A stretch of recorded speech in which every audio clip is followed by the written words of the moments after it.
Hamilton. You got up here so fast I didn't even see you. But Billy, first of all, welcome to the show. We're a Dayton affiliate, so we're pretty well versed in what all Billy Hamilton's about. Before we get too far ahead, talk to us about your time in Dayton. You spent some time there. Oh yeah, man, it was awesome, man. The fans were real great. They showed me a good time, and I mean, I had an awesome year there. But the fans was behind me the whole time. They kept me up, so it was awesome. You kind of became a baseball phenomenon. We haven't seen anything like this in a while. It's funny how stolen bases in my lifetime went from Vince Coleman stealing 100 bases every year to people leading the league with 40, and now you're maybe back to that triple-digit type guy. Talk about what it takes for you to steal. I don't think it takes much other than getting on a base, huh?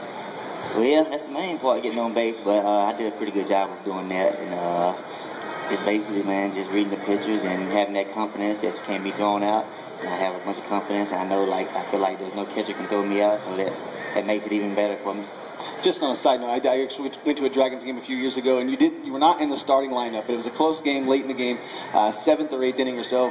The lineup of Shields put you in to pinch run, I think, for a catcher. You're on first. I'm like, this is what I paid for him for my ticket. I want to see Billy Hamilton do what he does. And sure enough, you steal second on the first pitch, you steal third on the second pitch, and somebody ropes one off the wall on the fourth pitch. So that's my getting to know Billy Hamilton as a Dayton Dragon. But talk a little bit about the time you spent in the Arizona Fall League playing for Peoria this year, and that transition from shortstop to center field. I mean, man, it was good. I mean, they moved me to the outfield, so I knew I had to get down there and just work hard. And I felt like I did a pretty good job with a couple months that I had down there, as in switching to outfield.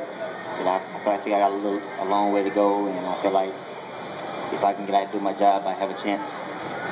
It's funny because doing a talk show every day like I do, everybody A, loves you as a player, and B, wants you to be a Red like yesterday, like immediately, and because they see that you can kind of cure what ails this team. You can get on base, get around, and score, which every team needs. But the concern, of course, for everybody is every time you go up a level, it just gets a little bit harder to hit, harder to get on base. Talk about that every time you make that step up, how much harder it gets to hit.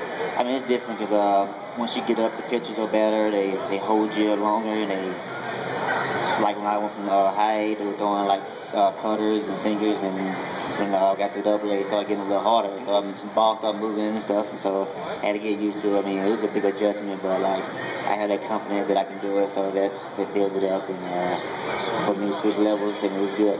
Now, bunting is always a touchy thing because you don't want to do it too much, but a guy with your speed, it'd be kind of stupid not to. What's your kind of theory on that? Do you wait for them to tell you to bunt, or is it on you to know when to do it? No, it's all on me. Anytime, even with 2 strikes, I've started to learn how to bunt with 2 strikes now to keep the defense in for the little easy ground balls to get through. But yeah, the main thing is doing it when I want to and what situation I need to do it in. I mean, I got to work on doing it a little bit more to help my average a little bit, but it's pretty good to bunt when I want to. Yeah. We all know that all you have to do is get it down, and it's almost a guaranteed base hit, and it makes the game more fun to watch for us. Talk about the time you spent in the Reds organization, if you moved up, the differences that you've had in each system there, and the exposure you got media-wise for your record-setting season last year. I mean, it was good coming up through the Reds organization. They told me from the start that they can take the time with me, and I feel like that was a good thing to do. And I feel like I did what I had to do, and I still got a lot more to learn. But yeah, the media, after I broke the record last year, it was tough on me. But I feel like I handled it well. I mean, there was every day I was getting calls, and right before the game, want to do stuff. But I think I handled it pretty good. Billy Hamilton, Reds outfielder, minor league prospect, joins us here today on Dayton Sports Scene. With that kind of speed, I can only imagine you made a couple of college football coaches cry when you decided to play baseball. Which one cried the most? I would say Dan Mullen at Mississippi State. Yeah, he really wanted me. Like, I go back now and watch the games and stuff, and I get on the sideline. He shake his head every time he throw the ball to a receiver, and he just shake his head. So it's pretty good. So a receiver is what you would have done? Yeah, I was playing receiver at Mississippi State. Like I would have just get you the ball and get out of the way. Yeah. Jet sweep after jet sweep. But anyway, let's get back to baseball.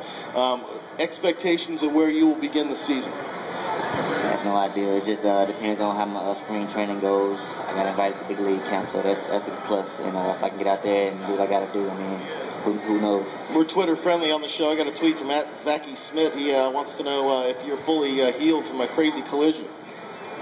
Well, not fully healed. Like when I sit up and stuff, and I sit for a long time, my back starts hurting a little bit, but I'll be ready for spring training. That was an Arizona Fall League thing, wasn't it? It was. I think I heard about that. Mm-hmm. Well, Billy, we don't want to keep you too much. You got a lot of people that want to see, as you can see right here in front of us. But thank you for giving us a few minutes of your time today here at Redsfest. Oh, thank you for having me. Billy Hamilton, Thanks, thank you. Billy. Appreciate it. We'll expect him up in Cincinnati in the near future.